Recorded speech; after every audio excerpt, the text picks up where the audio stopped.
কিন্তু বাংলাদেশ কি কোনো চমক দেখাতে পারবে? বাংলাদেশের কোচ পিটার বাটলার তিনি মনে করেন একটা অলৌকিক কিছু ঘটেও যেতে পারে। যে বাংলাদেশের প্লেয়ারদের হাইট বেশি না হতে পারে কিন্তু তাদের হার্ট অনেক বড়। তারা উজাড় করে দিয়ে খেলবে দেশের জন্য, নিজের জন্য, পরিবারের জন্য, সবার জন্য। দেশের মুখকে উজ্জ্বল করার জন্য আফাইদারা খেলবে। এভাবে নিজেদের শক্তিমত্তা জানান দিয়েছে। তারা দক্ষিণ এশিয়ায় বাংলাদেশের মেয়েদেরকে শ্রেষ্ঠত্ব বারবার আমরা প্রমাণ হতে দেখেছি। সেখান থেকে দক্ষিণ এশিয়া থেকে এখন এশিয়ার পর্যায়ে গেছে। বাংলাদেশ মেয়েদের এই ধাপে, ধাপে ১৬ বছরের মধ্যে এই পরিবর্তন, এই বিবর্তন, এইটা বাংলাদেশের যেকোনো স্পোর্টসকে আসলে অনুপ্রাণিত করে। সিডনির ওয়েস্টার্ন স্টেডিয়ামে বাংলাদেশ সময় বেলা ২টায় একটা ঐতিহাসিক একটা যাত্রা শুরু হতে যাচ্ছে বাংলাদেশ নারী ফুটবলের। নারী ফুটবল না বলে আমি টোটাল বাংলাদেশ ফুটবলেরই বলব।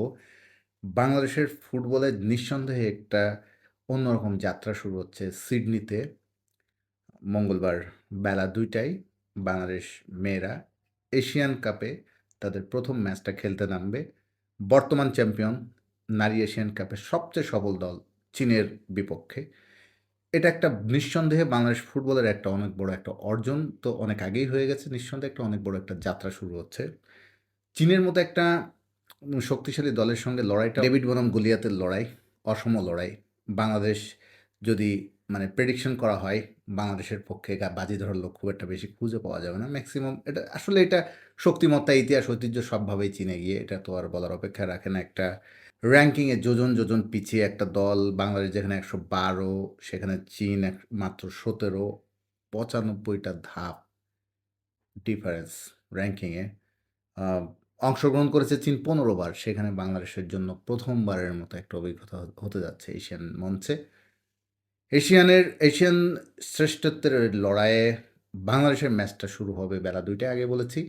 ম্যাচটা দেখাবে। এটা সবাই নিশ্চয়ই আমরা অনেক অযুত-নিযুত কোটি চোখ টিভিতে খুঁজে দেখব কোথায় খেলা হচ্ছে। টি স্পোর্টসে দেখাবে বাংলাদেশের চ্যানেলগুলোতে টি স্পোর্টস দেখাবে। ইউটিউবে দেখাবে কিনা আমি বাংলাদেশের অঞ্চলের জন্য হয়তো ইউটিউবে দেখাবে না টি স্পোর্টস দেখালে তো খুবই ভালো। যেটা এর আগেও আমি দেখেছি বা আমরা দেখি বাংলাদেশের ভেতরে টি স্পোর্টসের ইউটিউবে না দেখা গেলেও বাংলাদেশের বাইরের অঞ্চলে অনেক সময় দেখা যায়।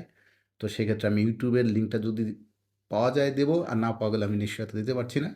তবে বাংলাদেশের টি স্পোর্টস টিভিতে তো দেখা যাবেই। টি স্পোর্টস খেলাটা দেখাবে। ম্যাচটার আগে বাংলাদেশের যে প্রেস কনফারেন্স বা চীনের প্রেস কনফারেন্স আমরা দুটোই দেখলাম, শুনলাম। সেখানে চীন বাংলাদেশকে সমীহ করছে। তাদের কোচ বলছে আ বাংলা চীনের কোচ বাংলাদেশের ব্যাপারে বলেছে, বাংলাদেশের উপর কোনো প্রেশার থাকবে না। তারা যেহেতু ১ম বারের মতো খেলতে এসেছে তাদের কাছে তাদের বড় কোনো লক্ষ্য থাকবে না। নিশ্চয়ই বাংলাদেশ নির্ভার বা অনেকটা প্রেশার আ কম নিয়েই খেলবে। সেখানে চীনের চাপটা বরং বেশি থাকবে কারণ তারা এখানে শিরোপা প্রত্যাশী। শিরোপা প্রত্যাশীদের চাওয়াটাই থাকবে এই ম্যাচটা জিতবে। তারা ভালো ব্যবধানে জিতবে, বড় ব্যবধানে জিতবে। কিন্তু বাংলাদেশ কি কোনো চমক দেখাতে পারবে? বাংলাদেশের কোচ পিটার বাটলার তিনি মনে করেন একটা অলৌকিক কিছু ঘটেও যেতে পারে। কারণ খেলায় অলৌকিক অনেক বিষয় ঘটে থাকে, অদ্ভুত ঘটনা ঘটে থাকে। তো বাংলাদেশের কোচ সেই আশায় আছেন যে একটা আ একটা চমক দেখিয়েও দিতে পারে তার মেয়েরা। এখানে ফিজিক্যালি ২ দলের প্লেয়ারদের পার্থক্যটাও স্পষ্ট। উচ্চতায় তারা চীন অনেক এগিয়ে, এরিয়ালে ভালো খেলবে। বাংলাদেশের উচ্চতা, খেলোয়াড়দের উচ্চতা স্বাভাবিকভাবেই চীনের চেয়ে অনেক পিছিয়ে। তারপরেও বাংলাদেশের কোচ মনে করেন যে বাংলাদেশের প্লেয়ারদের হাইট বেশি না হতে পারে কিন্তু তাদের হার্ট অনেক বড়।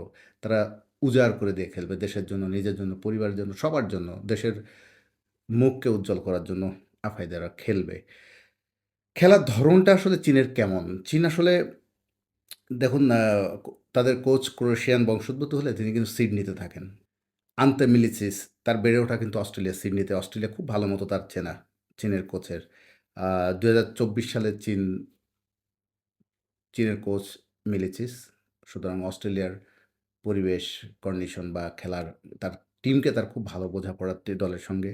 এশিয়ান কাপ খেলার আগে তারা কিন্তু খুব ভালো ছন্দে আছে। ভিয়েতনামের সঙ্গে ১-০ এবং ৬-১ ২ ম্যাচ জিতে এসেছে বড় ব্যবধানে। ৬-১ ব্যবধানে জিতে এসেছে। আবার সেন্ট্রাল কোস্ট মেরিনার্সকে ৩-১ গোলে হারিয়েছে। মানে খুব ভালোভাবে প্রস্তুতি নিয়ে এসেছে চীন। চীনের সবচেয়ে যে বড় তারকা তাদের উইঙ্গার ওয়াং শুয়াং সবচেয়ে বড় তারকা তাদের। ইংল্যান্ডের টটেনহামেও খেলার অভিজ্ঞতা আছে এই শুয়াংয়ের। আর যে গোলকিপারকে নিয়ে আমি আগে একদিন বলেছিলাম তাদের ৬ ফুট উচ্চতার একজন গোলকিপার আছেন। আ জু ইউ, জু ইউ কিন্তু গত এশিয়ান কাপে চীনকে জেতাতে গুরুত্বপূর্ণ অবদান রেখেছিলেন। নিঃসন্দেহে চীনের এই প্রাচীর ভেদ করে বাংলাদেশ কিছু করে যদি ফেলতে পারে, আসলে সেটা এখন আমরা এটা একটা অলৌকিক ব্যাপারই বাটলারের মতো বলতে হচ্ছে। বাট কিছু চমক তো দেখাতেই পারে। একটা ভালো মুভ, একটা ভালো ট্যাকটিক্স বা একটা খুব ভালো একটা কয়েকটা ভালো আক্রমণ, চীনকে খুব কঠিন পরীক্ষা নেয়া, সহজে গোল দিতে না দেওয়া, চীনের রক্ষণকেও একটু চ্যালেঞ্জ জানানো, এসব যদি বাংলাদেশ করতে পারে, নিঃসন্দেহে এটা একটা বড় একটা পাওয়া থাকবে বাংলাদেশ ফুটবলের জন্য। এবং নেক্সট ম্যাচটা তাদেরকে আত্মবিশ্বাসী করবে, কারণ এর পরেও আমাদের প্রতিপক্ষগুলো খুব শক্তিশালী, উত্তর কোরিয়া, উজবেকিস্তান। আর সিডনিটার একটা বড় বিষয় থাকবে, প্রচুর বাংলাদেশি আসবে নিশ্চয়ই, আশা করা যাচ্ছে, যেহেতু সিডনিতে বাংলাদেশে প্রচুর বাংলাদেশি প্রবাসী থাকেন। প্রবাসীদের সাপোর্ট অনেক মেয়েদের প্রতি, বাংলাদেশ দলের প্রতি থাকবে। আর তারা প্রতিপক্ষ চীনের বিপক্ষে উৎসাহিত করবে, আত্মবিশ্বাসী করে তুলবে চীন বাংলাদেশের দলকে। সে আশায় আছি।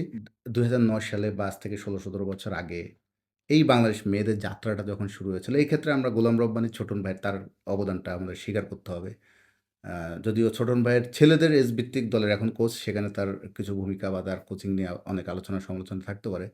কিন্তু বাংলাদেশের নারী দলকে আজকে যে এই পর্যায়ে এসেছে বাংলাদেশ মেয়েরা ফুটবলে, এর পেছনে কিন্তু গোলাম রব্বানী ছোটনের অবদান আমাদেরকে স্বীকার করতেই হবে। গোলাম রব্বানী ছোটন তিনি একটা কলামে বা আমি এক জায়গায় দেখছিলাম, গোলাম রব্বানী ছোটন বলছিলেন যে ২০০৯ সালে যখন যাত্রা শুরু হয় বাংলাদেশের মেয়েদের, তখন মেয়েদের অনেকেই, দলের অনেকেরই কত প্রতিবন্ধকতা পেরিয়ে আসতে হয়েছে। তাদের সমাজের নানা দৃষ্টি, বাঁকা দৃষ্টি, অনেক সমালোচনা, আলোচনা, নানা বাধা পেরিয়ে মেয়েদেরকে আজকে এই পর্যায়ে আসতে হয়েছে। মেয়েরা যখন ফুটবল শুরু করে তখন স্বাভাবিক একটা পাস দেয়া, বল রিসিভ করা, ড্রিবলিং তো দূরের কথা, স্বাভাবিক একটা ফুটবল খেলার যে বেসিক স্কিলগুলো থাকে, পাস দেয়া, রিসিভ করার মতো কাজগুলো তাদের কাছে অনেক জটিল, কঠিন ছিল। কারণ তারা অভ্যস্ত ছিল না একটা পেশাদার ফুটবল বা ম্যাচের ফুটবল দিয়ে যে খেলার যে কৌশলগুলো, এটা তাদের রপ্ত করতেও শুরুতে অনেক কষ্ট হয়েছে। সেইখান থেকে মেয়েরা কত দ্রুত নিজেদের চেঞ্জ করেছে, নিজেদেরকে আরেকটা স্টেপে নিয়ে গেছে। একের পর এক কমলাপুর স্টেডিয়ামে আমরা দেখেছি কত ফাইনাল, তাদের আ দুর্দান্ত সব ফাইনাল উপহার দিয়েছে। ধীরে, ধীরে তারা সাফ চ্যাম্পিয়ন হয়েছে। তারা দক্ষিণ এশিয়ার আঞ্চলিকভাবে নিজেদের শক্তিমত্তা জানান দিয়েছে। তারা দক্ষিণ এশিয়ায় বাংলাদেশের মেয়েদেরকে শ্রেষ্ঠত্ব বারবার আমরা প্রমাণ হতে দেখেছি। সেখান থেকে দক্ষিণ এশিয়া থেকে এখন এশিয়ার পর্যায়ে গেছে। বাংলাদেশ মেয়েদের এই ধাপে, ধাপে ১৬ বছরের মধ্যে এই পরিবর্তন, এই বিবর্তন, এটা বাংলাদেশের যেকোনো স্পোর্টসকে আসলে অনুপ্রাণিত করে। ছেলে-মেয়ে বলে বড় কথা না। বাংলাদেশের স্পোর্টস, বাংলাদেশের কোনো একটা খেলার, দলগত খেলা, সেটা এই পর্যায়ে যাচ্ছে, এশিয়ান পর্যায়ে যাচ্ছে। ফুটবলে তো খুবই টাফ এশিয়ান পর্যায়ে খেলা। সে তো আমরা ছেলেদের টিম দিয়ে দেখছি যে হামজা চৌধুরী, কিউবা, ফাহমিদুল, রাকিব, মোরসালিন, তাদেরকে নিয়ে, সমিত সোম, তাদেরকে নিয়ে গড়া একটা দল এশিয়ান কাপ বাছাই পর্ব আমরা পেরোতেই পারিনি। যদিও তারা একটা নতুন আশা তৈরি করেছে বাংলাদেশের ছেলেদের ফুটবলও। আমরা মোটামুটি ধরে নিচ্ছি যে দক্ষিণ এশিয়া অন্তত আমাদের দলটা ভালো করবে ধীরে, ধীরে। ধীরে, ধীরে এশিয়ান পর্বে যদি তারা ধরে রাখতে পারে নিজেদের শক্তি, নিজেদের পারফরম্যান্স, হয়তো আমরা একটা পর্যায়ে এশিয়ান পর্যায়ে ছেলেরাও যাবে। কিন্তু তার আগে মেয়েরা কিন্তু করে দেখালো। মেয়েদের মেইন টিম, ন্যাশনাল টিম, তাদের আন্ডার 20 টিম, ২ টা টিমই কিন্তু এশিয়ান পর্যায়ে খেলছে। এটা নিঃসন্দেহে বাংলাদেশের যেকোনো খেলাকে অনুপ্রাণিত করবে, শুধু ফুটবল না। এটা তাদের দেখে আরও অনেকে যে এই বড় স্টেজে যাওয়া যেতে পারে, এটা আমরা বাংলাদেশের অন্যান্য স্পোর্টসও তারা অনুপ্রাণিত হবে। তাদের সুযোগ সুবিধা, ফ্যাসিলিটি যদি সেইভাবে দেওয়া হয়। আর বর্তমান যে দলটা, এই যে বর্তমানটা, এই বাংলাদেশের মেয়েদের এই দলে কিন্তু বেশিরভাগই এক হয়ে অনেকদিন খেলছে, আন্ডার 20 পর্যায়ের ম্যাক্সিমাম। এরা সামনে আরও ভালো খেলার সুযোগ আছে তাদের। সুতরাং আমরা সব ভালো শুরু, একটা অসাধারণ শুরু, দুর্দান্ত শুরু হোক এই এশিয়ান কাপের মঞ্চ দিয়ে। চীনের বিপক্ষে সিডনিতে যে ম্যাচটা হচ্ছে, এটা বাংলাদেশের একটা সব দিক থেকে একটা ঐতিহাসিক ম্যাচ।